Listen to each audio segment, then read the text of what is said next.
Didampingi kuasa hukumnya, oknum dosen Universitas Sriwijaya inisial R sampai di Mapolda Sumsel jam 10 pagi guna jalani pemeriksaan tim penyidik terkait kasus dugaan pelecehan seksual lewat pesan singkat.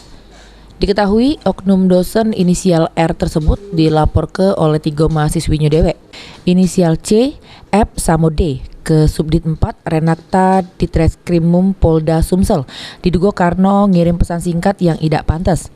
Kuasa hukum terlapor Gandhi Arius ngatoke pemenuhan panggilan kliennya itu berstatus sebagai saksi, yang mana surat pemanggilan tersebut diterima kliennya dalu kemarin.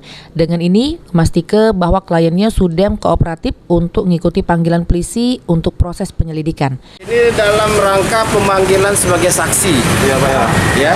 Walaupun surat pemanggilan ini baru diterima oleh klien saya pukul 7 malam tadi, cuman karena klien saya kooperatif, kita hadiri ya sebagai saksi ya. Pak, tadi katanya sempat ada ini Pak, ada kegiatan dari yang berkembang katanya klien kita kabur dari rumah. Oh ini buktinya, kalau melarikan diri kan tidak mungkin.